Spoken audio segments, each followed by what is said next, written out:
Hello. Hey, Kelly. Hi. Hi, how are you? I'm good. How are you? I'm doing okay. I'm doing good. Um, so I always have to check that this is working. What is that? Like, is it staying on? I don't know.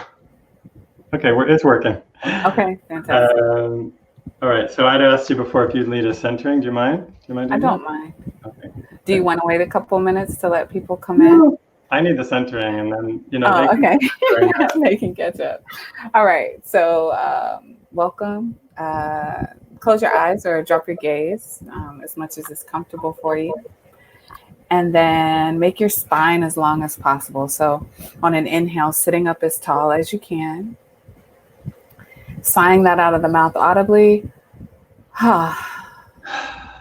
We'll do that twice more. Full inhales in through the nose, sigh it out of the mouth.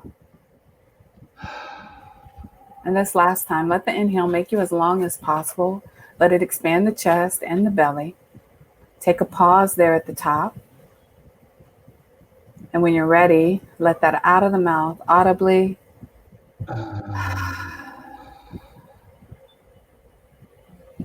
With eyes closed or your gaze dropped, we'll layer our hands over the heart. So the right hand first, the left hand layers on top. My amazing and wonderful teacher, Keisha Battles, taught this mudra of the courageous heart to me. I like to invite you to be in this space in a courageous way, meaning that we will face our discomfort, sit with it, and use it as an opportunity to expand our perspectives and to grow, to learn together. We won't hide from it, knowing that through this discomfort, on the other side of it, are things that we can't even imagine, new ways of being and thinking and interacting with ourselves and with others. Set an intention for yourself in this time. We're here to learn together. It's a co-learning space, a co-creation space.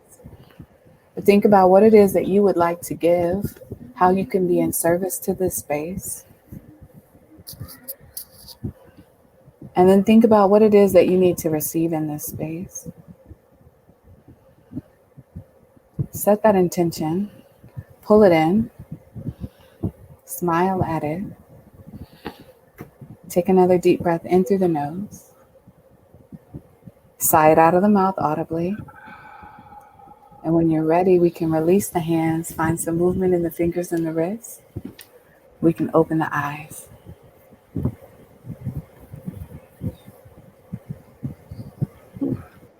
Thank So you. excited to be here. Thank you, Jivana. I really appreciate this space.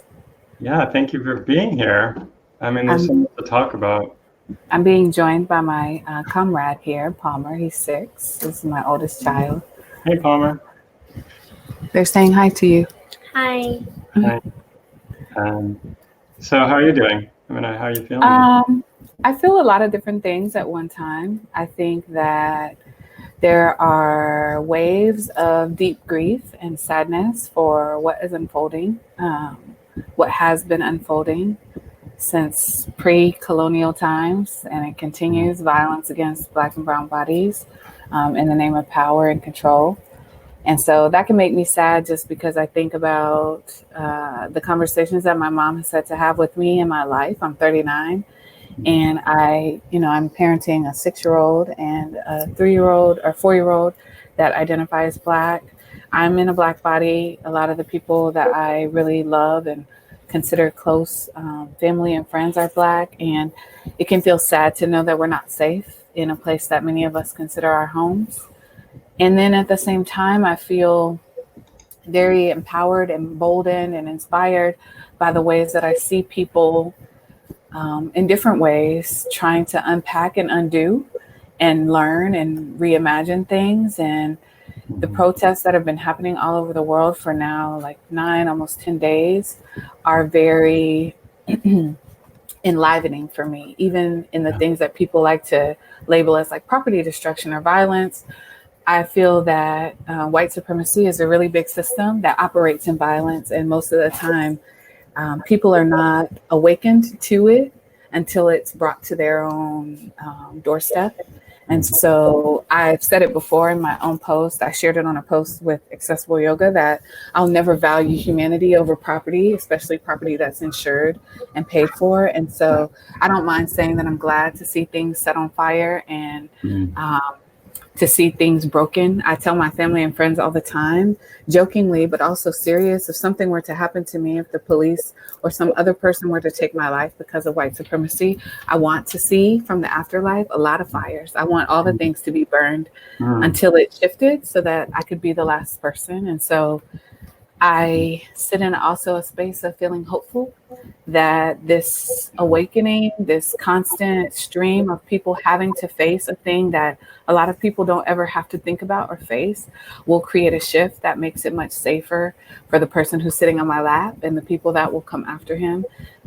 It's been difficult, and I've had a lump in my throat around explaining what he's seeing on TV. He's been watching a lot of documentaries about movements and organizations, especially ones that are deeply rooted in not being afraid of what white people might do if you speak up, the Black Panther Party in particular.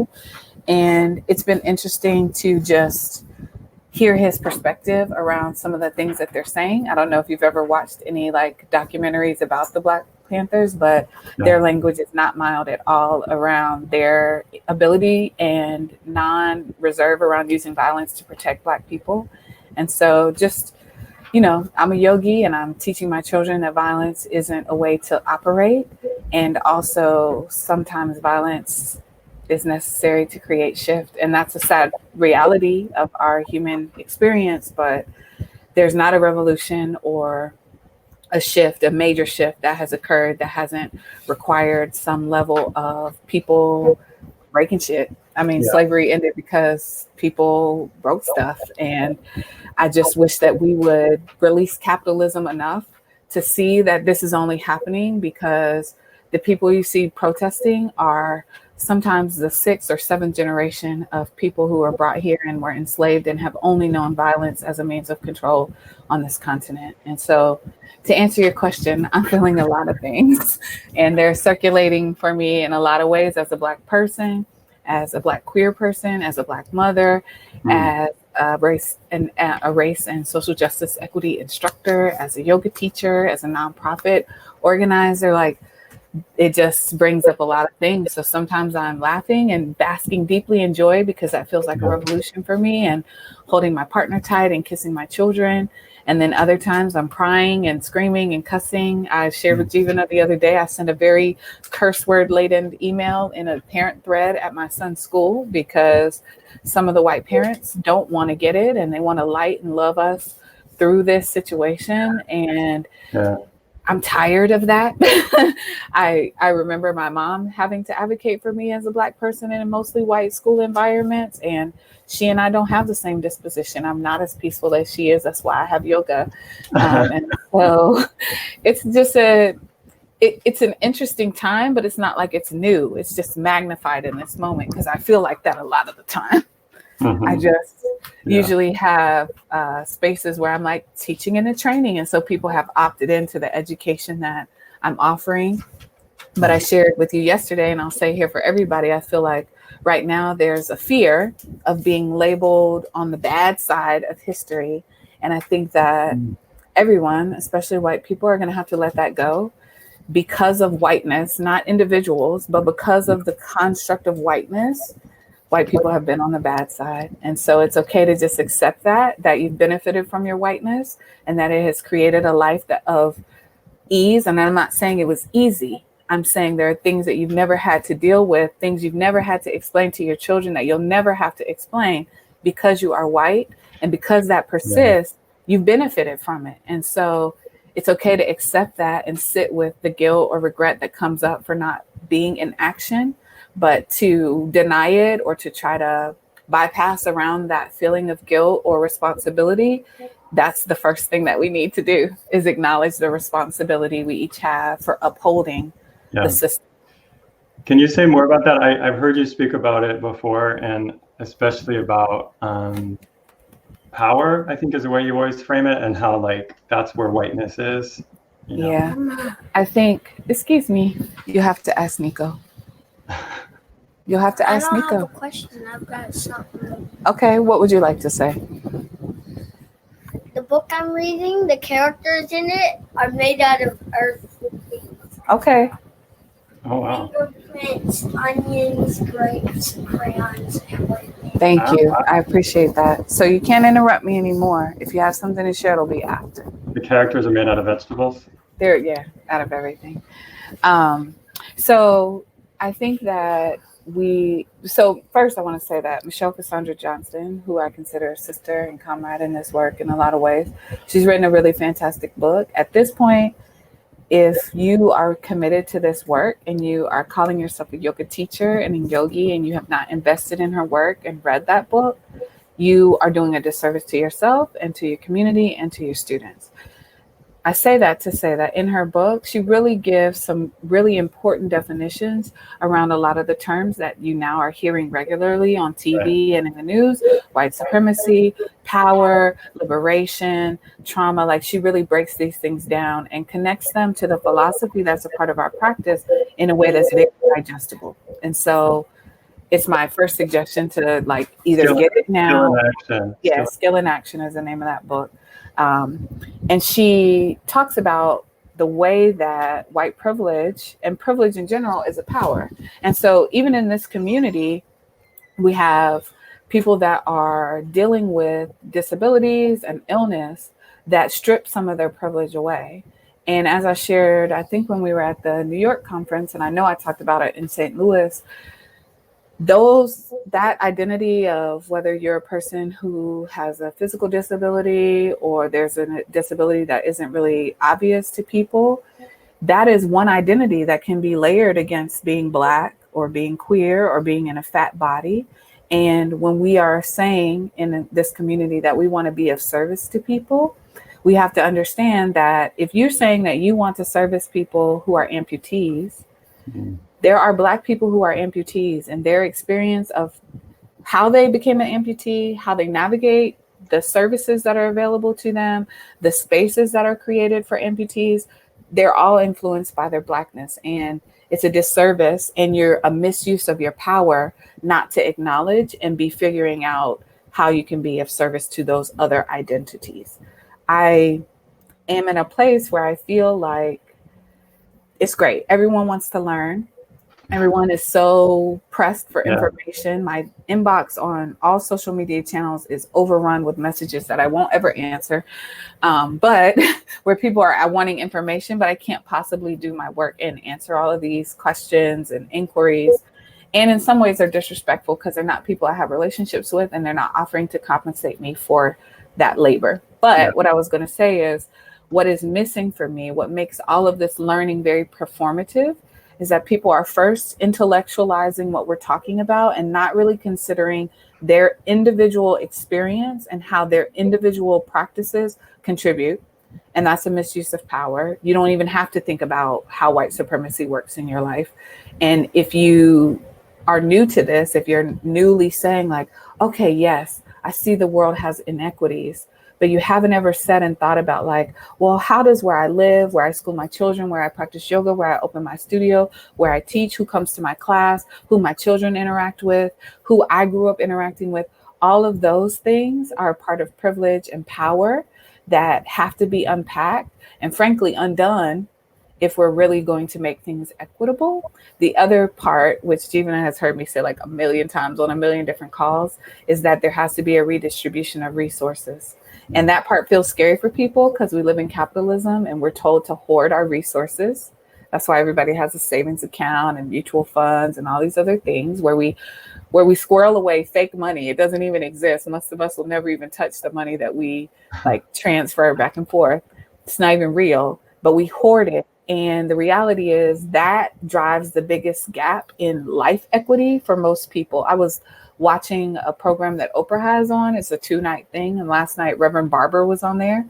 And he was talking about the hundreds of thousands of people that die from poverty every year and how 61% of those people are Black. And so it's like, you have to be knowing that yes, we all deserve a place to live. We all deserve food to eat. We all deserve to have medicine when we are ill and services to support the different things happening in our bodies. And we also deserve to be viewed as humans. And that's not happening. And because capitalism is a long way from being pulled apart, one of the ways that we disrupt that is to equitably distribute the resources that we have so that everyone has what they need. And people aren't ready to do that. People in power aren't ready to hand over their power. And, that comes up in small ways, like when you have to ask for a stipend or a grant and you have to prove your necessity and need. We're all humans. All humans need a place to live. All humans need food to eat. All humans need clean water. All humans don't have access to that. And many of us, have access to extra clean water. We have water filters. We can buy all the bottled water we want to. We have special bottles with crystals in it that demagnetize the water. Like, we have all of these access to these things and no connection to how that also oppresses other people, and how we're so disconnected from, like, the city of Flint. They haven't had clean water in years. Right. In years. And so when you see people protesting right now and breaking windows and setting buildings on fire, first, people are like, that's their community. They shouldn't damage their community. And it's like, they don't own any of those properties in their community. These are people who've come into their community who use power and control and privilege to tell them how they will live, and then also come in there and kill them. And I had to say this to a white person yesterday. If people were coming into your community, killing your partners, killing your children, killing your brothers and sisters, also withholding resources from you, and then making you beg and prove that you need those resources, it would not take long for white people to resort to violence. And the proof of that is the stay home order for COVID. I know. As soon as white people couldn't get haircuts anymore and go to the park, they were at the state capitol with guns. I know, right? And I watched the Black Panther Party actually did march on the state capitol of California with guns, which resulted in all of these laws that restricted their ability to own guns. But that didn't happen for white people. And like, your lives are in danger from COVID. And you want to fight and pull out weapons to be able to put yourself in danger. And all Black people are saying is, please keep us safe. Right. And then people are disconnected from the message because of property damage. And that, to say it infuriates me is to put it mildly, honestly. Yeah, it is. It's infuriating to me too. Yeah. I mean, and and I'm at the place where I'm an educator. And so when you're an educator, when you're teaching yoga, whatever you're teaching, you are conditioned to try to speak in ways that will be welcoming and inviting to the people who are learning.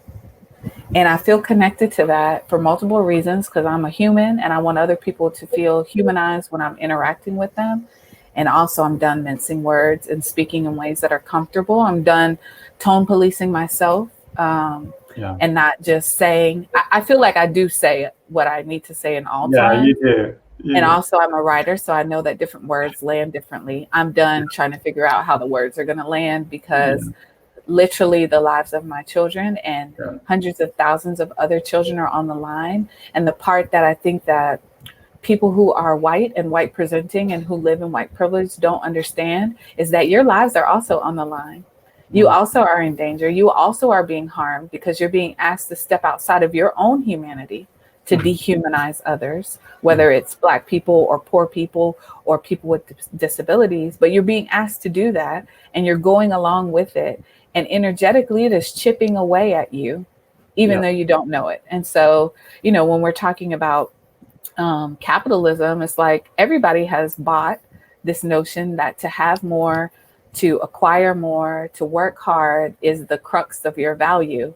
And I'm like, if COVID hasn't taught you that, you are valuable just for existing, not for what you feed the machine. But a lot of us are still grasping that. And that is a part of white supremacy too. And it is literally killing everyone.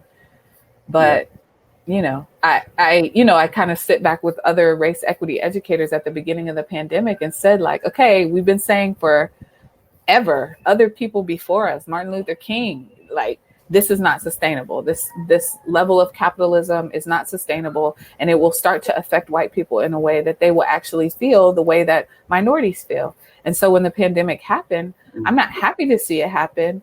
And I'm like, okay, guys, like, this is what we're talking about, that like capitalism is part of white supremacy. The reason why COVID is so rampant is because the government systems, the healthcare systems are more inclined around making money and serving those with means than those who don't. And there are plenty of non-Black, non-brown people who are poor and are being hurt by this. So wake up and let us unpack capitalism. And while we're at it, let us deal with all the other children of white supremacy. And, you know, that's the part that makes me feel hopeful, even though I see many things on the internet and on TV that frustrate me because people still don't seem to get it. Yeah, people don't seem to get that their power, like your power can be stripped from you at any time. This money is not real. Race isn't even real, even though it has real implications and ramifications. I mean, that seems to bring me back to yoga. And I mean, I wanted to come back to like what yoga teachers can do. And and I think, you know, to me, yoga practice is about that self-examination, you know, self-inquiry. That's the essence of what we're doing as yogis. At least that's what I feel like we're being taught in the Yoga Sutras and the Gita. In fact, the Gita is a really interesting text to think about right now because it's about righteous action and actually a righteous war, which, you know, I think that's, everyone can say that their war is the righteous war, but you know, it is about righteous action and questioning our motivation and service. Right. And I feel like to see what I've seen some yoga people doing, the way they are avoiding this and kind of masking their own, I think maybe guilt and shame and their emotional reaction with yoga teachings, with that kind of, you know, spiritual bypassing. That's been really upsetting to me. Yeah. I wish I could say that I was surprised. I'm not. I've been a yoga teacher for 7.5 years, 7 years maybe. I've been practicing for 15 years. And I knew very early on in my like practicing that race equity was an issue. And as soon as I became a teacher, that was kind of my focus on how to make equitable spaces for Black and brown people to be able to practice. This year is the first year that I'm actually ever teaching in a studio that's white owned. I shared with you when I came to St. Louis, that was my first time really teaching in a mixed space that wasn't of my own curation. And so every time before now, this conversation comes up, I actually have a Venn diagram of the responses that are going to come from yoga teachers because they're always the same. It's always the same. And people love to throw up the philosophy. People love to throw up the peace and the harmony. And I'm like, I mean, I read the Gita, there was a war. And like people were fighting in these philosophy things for righteousness and rightness. And for me, it comes down to and Jonathan Miles, he's a teacher in Richmond. He and I did a workshop for him that I travel called Disruption as a Practice. And it talks about disrupting systems of oppression, especially in our yoga spaces. And we were talking about white supremacy being this tree and things like racism and homophobia and transphobia and capitalism being the branches and the leaves. And so then he said to me, what are the roots? And what has come up for me perpetually is fear and the way that fear is used to control people. And the reality of racism is that there is a construct that white is better, but deep down, they're using the fear that there isn't enough to make white people uphold it. And it's been shown over and over in history. And I feel very grateful to have a parent who is a librarian and another parent who is a history major, who made it very important for me to read about history. And history is something that I really love. But even when you go back and look at like the Civil War, at the end of slavery, you had 10 individuals who owned more than 100 Black enslaved people. The rest of the country either did not own slaves or they owned 2 or 3 slaves, which I'm not here to mince words. Owning slaves is bad if you own one person, if you own 1,000 people. But financially, you only had 10 people who are really making a profit from slavery, because the people who own more than 100 own several hundred, if not thousands of people. They're breeding enslaved people and selling these people. So they have an industry of slavery, because by the end of slavery, it's illegal, even though it was still occurring, it's illegal to bring people from Africa for enslavement. And so you have these 10 very rich people who convinced hundreds of thousands of poor whites to fight for their right to keep slavery. And do you know what their number one propaganda was? If the slaves leave, you'll lose your jobs controlling them. Mm-hmm.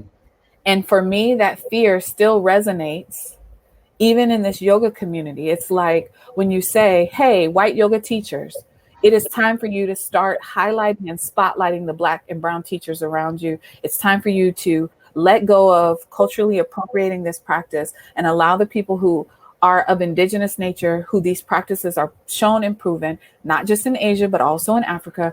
When you start to make space for them, you have people who are so afraid of losing their own spotlight, their own power within this community, their own resources from all these large brands that sponsor them and showcase them, that they're not going to do it. They're afraid. And I'm like, where's your parigraha and your non-attachment? Where is your truthfulness? Where is your sacha of clarity and cleansing and like release all that fear? That's what y'all saying to us. And that's what I'm saying to you. Release your resources. Stop being afraid that by saying, you know what? I teach and I'm a great teacher, but also there's this Black teacher who's never been on a magazine, who Lululemon is never going to make an ambassador because her body is big. There's this Black man over here who's working with recently released, there are all these Black and brown people around using this practice, not to become celebrities, not to become rich and have the most money, but really to support their community thriving. And you're afraid to highlight them because you don't want to be overlooked. And it's like, you got to release this fear. There's more than enough. There are millions of people on the planet who need yoga. You're not going to lose your whatever 100,000 followers because you decide to start spotlighting Black people. But deep inside, there's this fear. And it's come up in this accessible yoga community of people saying like, well, this organization should only be about disabilities. And that's fine. But there are Black and brown people, there are queer people, there are super fat people who have these disabilities. And by overlooking all these intersecting identities, you're doing a disservice to the community. And when people say things like, well, I don't want my identity to be forgotten, I'm going to tell you, Jivana, I laugh hysterically when I hear things like that on the inside, because it's like the entire thing, the entire construct of Western yoga is built around white people, especially white women. There's not a possible way that you will be lost in it. What will happen is that you will be expanded because you'll be allowed to be your full human self by recognizing the full humanity of other people. And by making space, you get this opportunity to learn about so many different things that are beyond your perception, because all that is being centered, even by most of the large, I don't want to name drop, but most of the large yoga brands, communities, what is going to be centered, what continues to be centered is white people. And even those brands, when called out, are afraid to do the hard work of unpacking it because they don't want to upset their base of white women. And so it's laughable to me that white women would be harmed, or white people in general would be harmed by the focus finally not being on them in this practice. But go back for a minute. When I want to talk about the our community a little bit more. I just feel like there is a misunderstanding. I mean, you explained it very clearly, that it's about this fear of lack, fear of not having enough. And so it seems like people with other marginalized identities, say white people, for example, with a disability, feel like they feel like they don't have enough, and so they can't create space for, Black people too, who are dealing with racism. And that's what's come up for me a lot over the last few years. And it's why, you know, you and I have talked about it a lot, but I just feel like I've tried to really focus on highlighting Black and, well, BIPOC teachers in accessible yoga and platforming them at our conferences. Because I just feel like our community needs to learn that we're also racist. So even if you have a disability, it doesn't excuse you. I know for me, just even as a gay man, it doesn't excuse me. Just because I have one marginalized identity, I'm also white. And so I have a lot of power. So a lot of privilege. And I just feel like that it's hard. It's hard for someone who's struggling, I think, to see that they also have power. Right. I think, I want to share some like self-study questions for folks just to be considering around that, because, each of us is navigating multiple identities. I am a Black person. I've been a Black person my whole life. And also I have levels of privilege. I grew up in a 2-parent household. Both my parents are college graduates. Yeah. I have never been in a position where my housing or food source was insecure. I am cisgendered. Even though I identify as queer, I did live my life as a straight person for almost all of it. And that holds a level of privilege too. And so I can understand why when we're looking at ourselves and we say like, well, I've had a hard life too, it might be hard to consider other people's experience. But I think that if we are committed to the practice of yoga and we're actually living it and not just treating it like a physical exercise experiment, we can invite the practice to just be open to hearing and listening. But what often happens is someone says, well, I'm being harmed in this space. Let's just say yoga class. I'm being harmed in this space as a Black person who came to your class. And immediately the teacher says, well, I'm gay, and so I couldn't harm you. And it's like, pause, stop, and listen. Yeah. Because the practice asks you to use the breath to make space to sit in the discomfort of what that other person is telling you.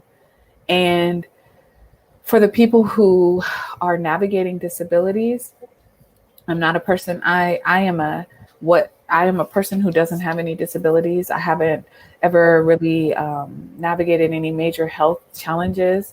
And if a person were to say to me that my class was harmful in some way, it's my responsibility to listen to what they're telling me about the way that I'm teaching or speaking and be open to learning from it, to be expansive of it. Because what it tells me when a person says like, well, I also have a hard life, it tells me that they aren't even open or aware enough to be able to honor the humanity of others while they honor their own humanity. It's not the trauma Olympics out here. We don't be having to prove who had the hardest life, because even when you're talking about indigenous populations, whether they be people indigenous to Africa, people indigenous to the Americas, to Asia, to other parts of the world, when people are talking about their harm, it's just apples to oranges. And it all has the same start, which is white supremacy. And so I don't, I recently told someone that I don't identify as African American. Everyone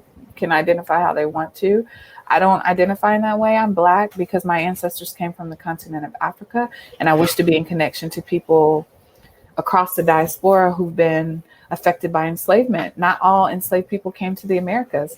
Relatively small number of Black people came to the Americas in comparison with South America, which saw millions more than this particular continent, just because of the type of slavery that was happening there. And still their experience is important and valid, just like the experience that I'm having here in America. And so I wish that people who lived in marginalized identities could take the pause to be in connection and in humanity's understanding that someone else's experience doesn't take away from your experience. And actually, if we all were to come together and say like, hey, we actually don't want to be marginalized anymore, and we support these other identities, we become much more powerful. I mean, that's essentially why Martin Luther King is dead, not because he got schools integrated or buses integrated. That actually asked nothing of white people. There was no financial cost. There was nothing for white people to give up around that. He was killed because he decided to unite poor white people with Black people and support labor movements.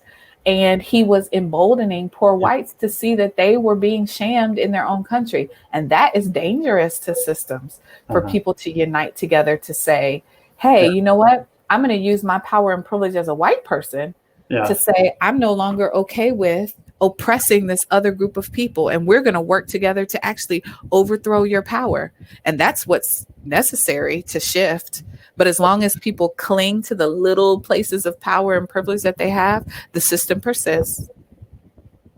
Well, I was so excited to see that the Gay Pride March in Los Angeles had been canceled because of COVID, and they just decided to reinstate it as a Black Lives Matter protest, which is awesome for me, because like that's the basis of our work as a gay community, is that, you know, Stonewall was a riot started by Black trans women, and you know, I think the gay community has kind of been taken over by the capitalist system and a lot of corporations that use rainbow flags on their advertising during the month of June.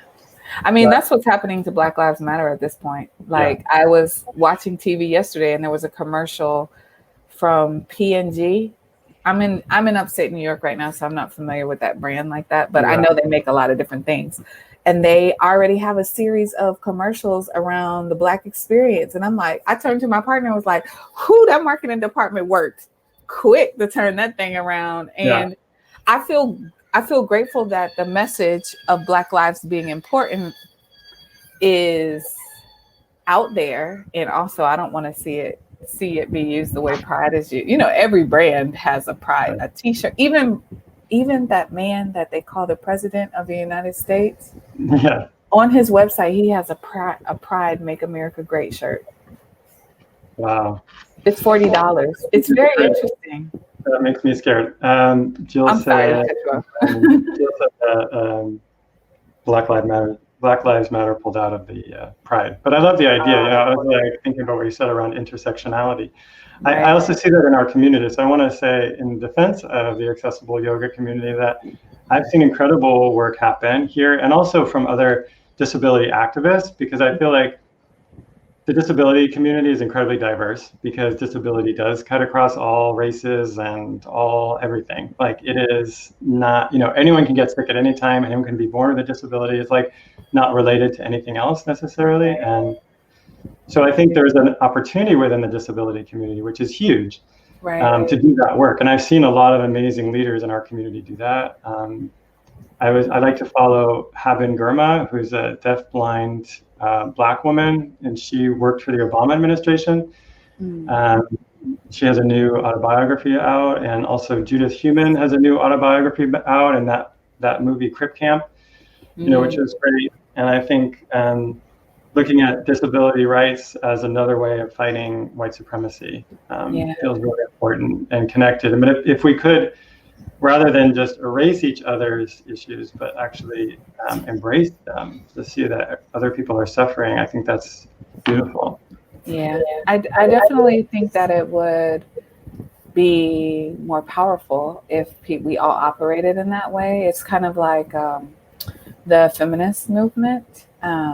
I personally haven't. I live in Charlotte, North Carolina, for people that don't know. And in Charlotte, you know, things happen. We have protests happening right now. Our city government isn't responding in a way that feels good to me.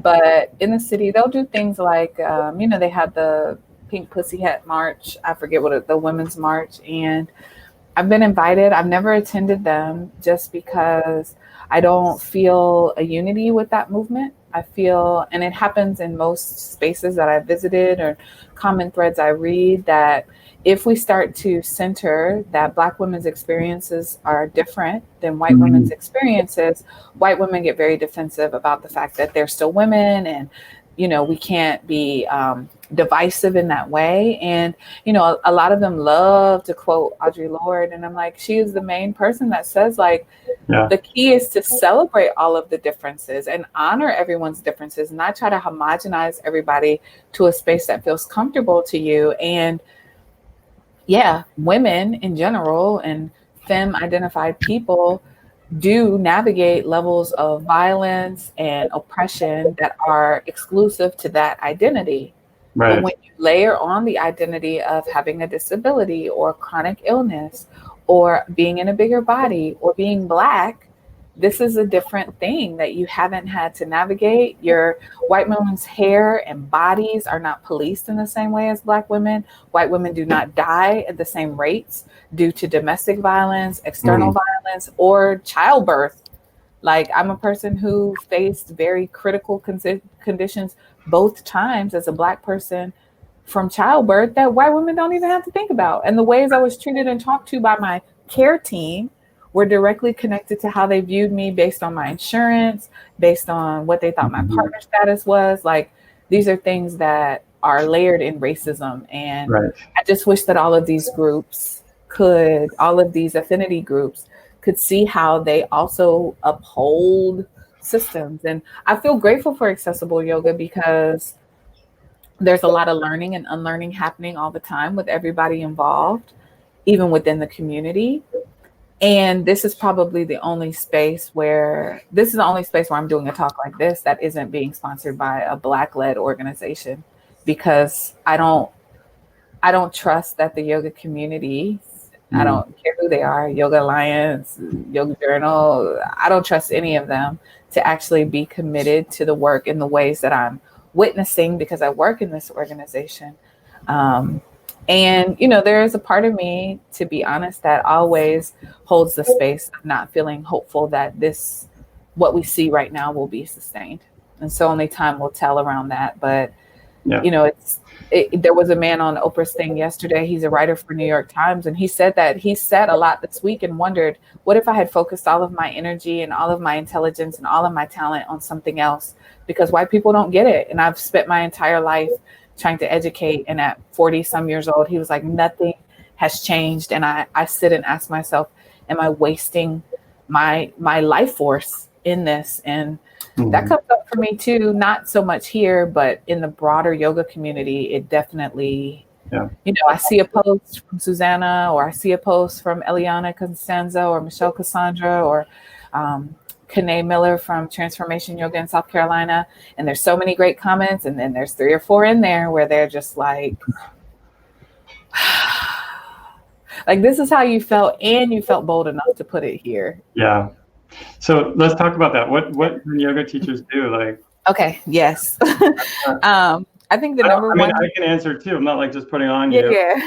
No, it's fine. I mean, I think one of the most sincere things that yoga teachers can do is really consider how they're using their power and privilege. And there are a lot of resources that are available. Money is one resource, but time is a resource. Your platforms are a resource. I've said to some other larger white brands, like, your timelines, your newsletters, your everything, they are so white, and everything about it is written from a white perspective and a white gaze. You don't even consider, you put out an article and say, yogis should eat this way. And as a longtime plant-based eater, I do believe in plant-based eating. Also, as a person who has navigated the WIC system and food stamp system, it's not so easy to just be in control of your food source. And without the knowledge that food justice is a huge issue that is right alongside racial justice, what you're doing is speaking from a place of classism and elitism that isn't accessible to everybody. Additionally, most people of color living in the United States have never had control over their food source. Even after enslavement, Black people were not allowed in mass numbers to grow their own food. That was being controlled and oppressed through sharecropping and other systems of oppression. Seeds weren't being sold to them. And so we have to depend on food from outside sources. And so now you see a reclamation of that practice for Black people, because it's not as if we don't know how to grow food. Yeah. indigenous Black and brown people are the ones who have been the source of food, planting, picking, and production since the beginning of this country. It even continues today. Brown people pick all your food, but they don't have control over the food source that they have. And because they don't earn as much, because they don't produce as much monetarily, they're limited in what they have availability to. It's almost ludicrous. And so I'm saying that to say, whatever your thing is, if your thing is yoga, if your thing is food, if your thing is, child rearing, you really have to take the time to consider, are you using your power and your privilege to support and uplift people who don't have that same level of privilege? The next place is, it is really tiring, so tiring that with the vast internet that exists, where people can learn to make miniature donuts and miniature ovens for miniature cats, people cannot take the time to learn the history of a place that they call their home. Yeah. And they depend on the substandard education that they were given by the government. Yeah. And so it's like, when I look at the people who are really on it, who are really smart, it's because they are curious people who have been educated in non-traditional ways.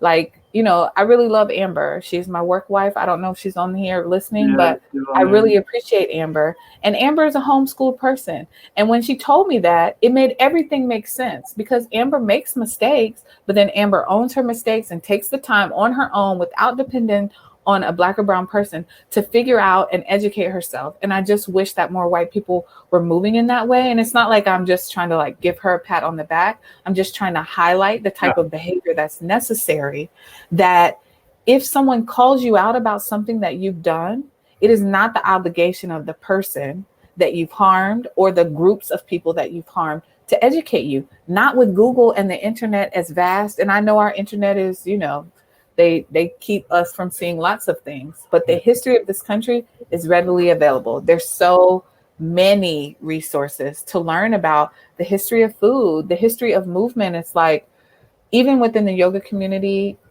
it makes people mad sometimes when I say that India is not the only originating place for breath and body movement. I also am not going to spend time educating people on that, because they can go on the internet like I did and learn that for themselves, that people in Africa to this day have breath and body movements. Are they called yoga? No, because they speak an entirely different language than Sanskrit. But these practices were there already. And you had millions of people stolen from that continent, dispersed all over the world, and forbidden from doing their ancestral practices. The same with the people who are indigenous to North America and South America.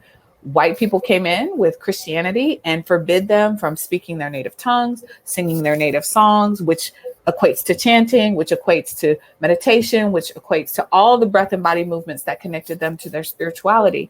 And so you got to educate yourself on that if you're going to sit and propose how a thing started and how a thing should be taught, and that you're going to teach that thing and hold those spaces. I also would say in yoga that people could look at Gandhi. Gandhi is a great example of someone who used the yoga teachings to create a revolution, a political revolution in India. Overturned the government, the British colonizing government, through yoga. He focused on, Satyagraha was his teaching, which is the power of truth and love. So it's like, when I see people talk about the history of yoga or the philosophy of yoga as being just an internal practice only, and not look at how that's connected to your politics or your actions, just makes me a little bit crazy. I actually was working on an article for a large yoga publication yesterday, and the editor corrected me and said, that yoga is an internal practice, because I was saying basically yoga is political. And I was writing a piece. It was like a traditional piece about yoga philosophy, and I just think it's not true. And I think that it's another way that we look at academics. We look up to academics and we say, oh, well, they'll tell us the real way of interpreting these teachings, right? Like the history of yoga is seen through that view of, again, white supremacy, and it's just not true. And I think that Gandhi is such an important example for us right now as a community to look at how he used the teachings to make huge change in India. as just one example. And then he was an inspiration for Martin Luther King too. And that's really where a lot of that came from. It really is based in yoga teachings. Right. Right. I mean, I say it often when I'm teaching. I feel like if there is a space for people to be awakened and sit in self-study around white supremacy, it is within a yoga space, because that's part of our practice. Yeah. To look at ourselves, to look at what we're saying to ourselves, what we're saying to other people, and to use the philosophy to shift it. And then there's this disconnect when we get into talking about race and class and culture. And so I just want to invite people to sit courageously and to bravely face that, and to, instead of looking at it like, you know what, we got to tear capitalism down from the outside and we're going to divest our money. Yes, divest your money from things that support white supremacy and things that are misaligned with the practice. And also, like, look at yourself. Look at why a person has to explain why they need money from you. I'm a person who, you know, I've worked hard my whole life. I work for myself most of my life. And if a person asks me for money in general, I don't want to know why you need the money. It's really none of my business, because whatever you need it for, that's what you need in the moment as a person. And it's interesting to talk to people about even like giving to the homeless and saying like, well, they're going to use the money for drugs. And what I often say to people is like, yeah, if you lived outside and people did not view you as a human being for whatever reason, if you were struggling with mental illness that prevented you from working or holding down a job or what we consider a sustainable life, what would be great for you to soothe yourself with would be drugs or alcohol. And if that's what that person needs in that moment, even if it's not something that you can understand in your life, that's what they need in that moment. And that's not my business, because I can't provide them with a home. I can't solve this problem for them. And so we have to individually be looking at the ways that white supremacy makes us question other people's humanity and their need and their trust. Yes, there are terrible people out here taking advantage. And you know what? Most of them are sitting in corporate offices right now doing very well, not even fazed by what is occurring in the streets, even if their businesses are burning, because they have so much in their coffers that this is like a small drop in the bucket of destruction. And they already know how they're going to make money on it when it's over. And so I want to invite us as individuals to be liberating and unlearning some of the patterns we have around resources. Money is not the only one, but money is a big one. And also like what we're surrounding ourselves with. And so what you can do right now is start to surround yourself with different voices, different teachers. There are so many different teachers of different identities teaching online. And these are the people who've been hardest hit by studios closing. I fully am aware and know that studios are suffering, but there are Black studios that will not be able to reopen when this is over. And they were vital to their community. Right. They were vital because these other yoga spaces in their same city are either inaccessible because they've been built in areas that don't have transportation options for people who live outside of the community. And that's not an accident. That's on purpose. It's on purpose that yoga studios are in white communities where white people can have access to it. And so you can't be surprised that Black people don't go there. And so I want us to be in the space of knowing that we've all contributed. And so that means that we all have undoing to do. But as I said on our accessible yoga timelines last week, the responsibility sits squarely in the lap of white people and white presenting people. Yeah. And when I say white presenting, you know, sometimes I was just in a very intense email thread with someone who identified as brown, and I'm never going to tell someone what they can and cannot identify as. And also, when the world looks at that person, they see a white person. That's why they had to explain to me that they were brown, because when I look at you, I see a white person. So that means everybody else does, and they treat you that way. When people look at me, there's no confusion about the fact that I'm not a white person. Right. My name sometimes fools people. I'm Kelley Nicole Palmer, but at this point, if you Google me, it comes up. And, you know, and I've navigated that before. I actually, when this pandemic first started, I was teaching online for the studio that I work at, Noda Yoga, which is a really great studio in Charlotte. And it's a white-owned studio, and they have mostly white students, and they know that, and they're doing some unlearning and unpacking around that. And it's an ongoing process, but I had someone log on. I logged on also from Noda Yoga's account. So it says Noda Yoga. I'm teaching from my home. And they said, "Oh, you're the teacher?" And I said, "Yes." And so all the regular people came on and I opened, we did a grounding and I shared a mantra. And the person said, "Oh, I have to go. I just realized I have something else to do." And perhaps they did. And also, I've been Black for 39 years, and I know what it is for a person to expect one Kelley and get this Kelley. And this is not the Kelley that they want. And so, and that doesn't hurt me. I'm like, good, bye. You missed out on an amazing flow class. But it also reignites all the times that has happened in my life, all the times that I've been questioned about my ability to teach, either because I'm in a bigger body or because I'm Black. And like this is the unlearning that each individual white person has to do. This is the unlearning that they have to do. Like, you live where you live because you've been told that living around other white people is safer for you. Yeah. Your children go to the schools that they go to because whether you're really willing to admit it or not, you know that schools in neighborhoods where there are mostly white people are going to have more resources. So your child is likely to get a better education. Instead of saying, you know what, hey, all white people, let us send our kids to this school that isn't really getting good funding so that it can be just as great as the schools in our neighborhood.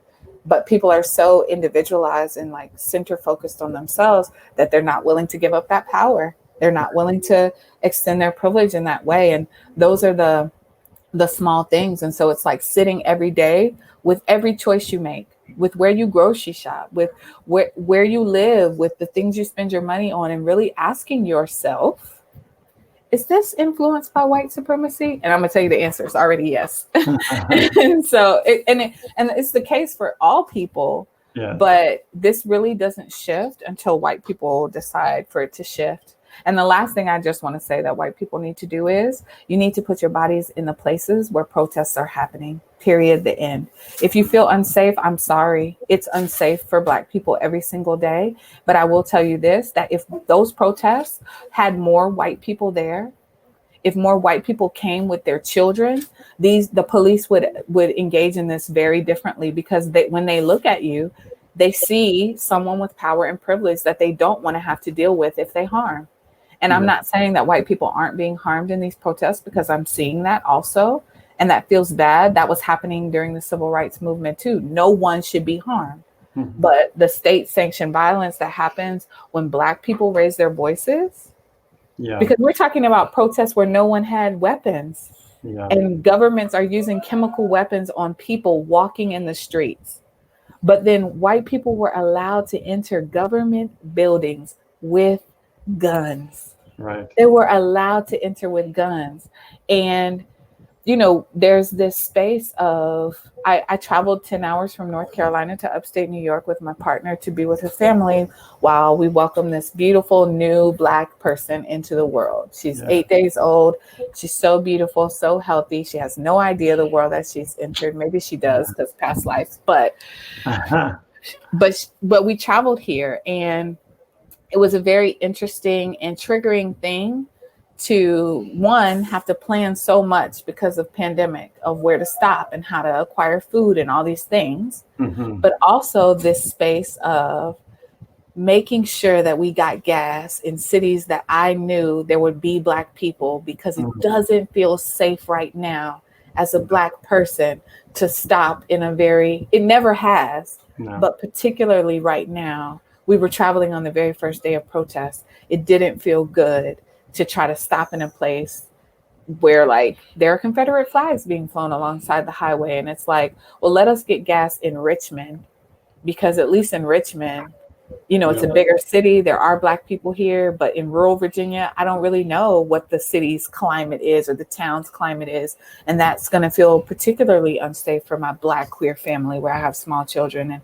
And I'm saying all that to say that like this notion of staying in your home and sitting behind your computer and not actually going to your political buildings to fight for the humanity of other people is cowardly at this point. It has to happen if there's going to be a large and major shift. And a perfect example of that is during the 80s, when I was a child, white children were being stolen all the time by pedophiles and murderers off of playgrounds. And white women took to the street and they made a whole television show called America's Most Wanted. They changed laws. And virtually now, yes, children do disappear, but people aren't just out here willy-nilly stealing kids from schools anymore because they know that the persecution will be fast, quick, and swift, and people aren't going to stop until they find that white child. And the reality is that white women raised their voice and they were like, no, this has to stop. And it stopped. And so as a mother, if you are a mother or a parent and you have children and you don't feel compelled to be writing, calling, marching around the safety of other people's children, because George Floyd was someone's child. He even called out for his mother in his last minutes of life. If you cannot be pulled into knowing that other people deserve their children being safe, it's like, are you a human? Are you a human? Can you actually, because, and this is to the mothers, like, mothers have been silent. You were silent when Trayvon Martin's mother had to bury him, when his neighbor murdered him in his own neighborhood. You were silent when Tamir Rice was playing on the playground and was murdered by police. Like, there's so many Black children. Sandra Bland, she's someone's daughter. Breonna Taylor, someone's daughter. And so as a mother, like, there has to be a part of you that can imagine as a parent what it would be like to lose your children, to have no answers, to have no justice, for people to ignore that they were harmed in this way. Like, how would that feel? And does that awaken you to action, to actually do a thing? Because the government system, while they're not listening to the people in mass, there are cities where collectively the city has decided to protest. Yeah. And like in Minneapolis, they're defunding their police department until reform comes. They've pulled the police out of schools because collectively they decided that the police department is not safe for the children. And I want other parents and people to awaken to that. It's like, our children, even white children, are not safe, but there's a perceived level, a notion of safety that doesn't actually really exist, which is proven by gun violence. But Black children are not even safe in their own yard, in their own parks, in their own neighborhood. And I want you to put your bodies on the line, because Black people are putting their bodies on the line. They're marching, they're being arrested, they're doing all these things. And it's like, if white people made a peripheral around all the Black people, and we're raising their voices and protesting and deciding, you know what? We're not going to shop at Amazon. We're not going to purchase anything from your stores. We're going to be in the streets. This would shift culture, but people are sitting comfortably in their houses waiting for it to die down. And, you know, I don't feel that this is going to die down. Not the fury that you see amongst Black and brown people and their true allies. This isn't going to die down and go away the way other things have gone away, because we're tired. Yeah. I hope it doesn't go away. I mean, I hope, people keep protesting it. I have that feeling too, like it's like a news cycle, like, oh, that's going to be the next thing, we're just going to move on. And it's kind of, what you shared is so powerful. I just really appreciate that. Thanks for explaining. As a parent, I get it. And, I feel like my child being here is like that dog commercial where they're like, in the eyes of an angel. He's not here on purpose. He's just today, but hey, Palmer. It's like, how can you look at him and not be concerned about the future of the country that he lives in and not want to do a thing? Hi. How are you, Palmer? And, it's like I sit and explain to him things that my mom had to explain to me. And, I think about how confused I felt as a child. But then now as a parent, I think about like how difficult that must have been for my mom to look at me at 5 or 6 years old and say like, well, that happened because we're Black. Or, there are white people who don't view you as a human because you are Black, and they will treat you badly and harm you because of it. And that's a really difficult thing to explain to someone who you love so much and want to see thrive. And it's been the experience of Black and brown people all over the world since before enslavement. But people like to trace it back 400 years, but we can say at least 1,000. 1,000? Yeah. And so I wanted to shift in that way. But just to be clear, self-study. Yes. unpacking the ways that you're upholding white supremacy in your day-to-day life, studying your history, like really dig in around the history, like your personal history. Find out where the people in your life were in these pivotal moments. I'll often ask people who are my age, if you are in your 30s and your parents are in their 50s, 60s, or 70s, they were alive during the civil rights movement. Have they talked to you about it? If not, that's a clear indicator about where they were on it. They were either complicit or actively upholding, and there needs to be a conversation about that, because in the same way that the trauma of enslavement and Jim Crow lives in the DNA of my body and then my children's body, so does the trauma of upholding that system. It lives inside of the people who were upholding it, and that needs to be healed in a way that Black people can't do for white people. White people have to heal that for themselves. And the solution around this system being pulled apart, it can't possibly look like anything that we're used to, which feels so scary in so many ways. But it's like our practice teaches us that when we really are in alignment, when we really are working towards our highest good and being in service to those around us, there's this expansive experience that we haven't even had a chance to know. Like, we haven't actually lived in it yet. And it has to be better than what is currently going on. And I just want to comment on what you just said about trauma, because I think that's what Dr. Gail Parker's book is about. I think that it's interesting that in yoga and in wellness, we have made it an individual problem, that we've made trauma and even disability, we've made it into an individual problem that has to be overcome. Healing is personal, and that's how we teach yoga, as a personal practice. But it's so not. It's so much more than that. To say that people's trauma is personal is to deny everything that we've been talking about, and what it's like for people to be in a culture where they're oppressed all the time, or where they're victimized. Yeah. And that person's trauma, I mean, they have a power to work on it personally, but it also has to be addressed culturally in community. And I feel like that's where that's where I'm focusing more and more with accessible yoga. I'll just say that I think it's real easy to talk about making your teaching look accessible, like to do surface stuff to adapt your practice on a physical level. But there's so many other levels of accessibility. There's so many ways that the practice of yoga can be applied to bring people together to address these kinds of issues, which is why I'm trying to have these conversations. Yeah. I mean, I appreciate that you're holding these spaces and having these hard conversations. Parenting. All right. Well, because I feel like they're important, and I'm grateful for you holding this space, and grateful also for all the people that are listening. I see that there's 100 and some comments over there, so I look forward to reading them and responding to them throughout the day.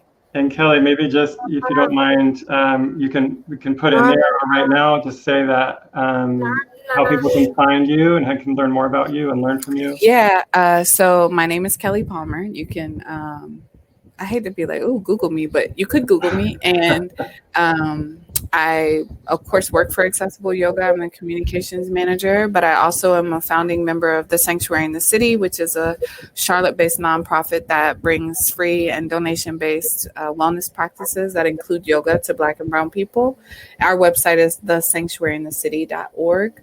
That feels most important to me right now than my own personal work. But my website is peacefilledmama.com. I spend time over there talking about parenting and social justice and mindfulness and yoga. And yeah, I think that's it. I'm not really too jazzed about Facebook right now, so it's probably better to connect with me on Instagram. That's usually where I am. And my name over there is Peacefilled Mama. And I want to offer a closing, centering closing if we have the space and the time. Sure. Okay. So everybody close your eyes and soften your gaze. Maybe drop your eyes to the floor. You'll inhale for length in the spine. Sigh that out of the mouth. We'll come back to that right hand over the heart space, left hand layers right on top. That mudra for the courageous heart. We'll pause. We'll pause right there for just a moment and pay attention to the feelings and the sensations and the thoughts that are circulating in your body, whether it's discomfort, whether it's affirming feelings, warm feelings, sadness, rage, anger, confusion. And let us set a collective intention to not rush away from that. Let us set a collective intention to actually invite more of that discomfort as a space for learning and self-study.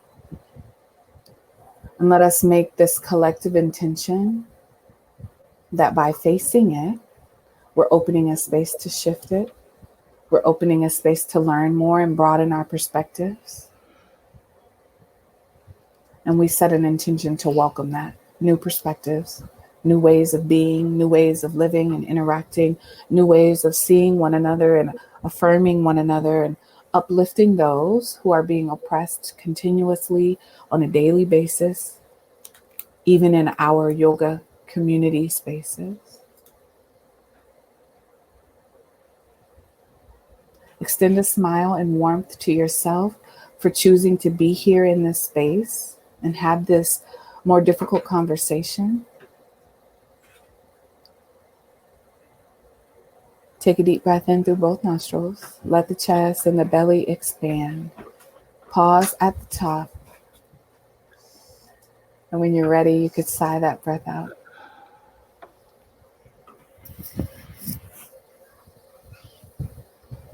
I thank you, all of you. Thank you, Kelley. Thanks so much for being here. Jivana. Thank you. Thanks. And bye, Palmer. Bye, Palmer. If they're saying bye to you, wave goodbye. Bye. Thanks for being here, Palmer. Okay. Bye.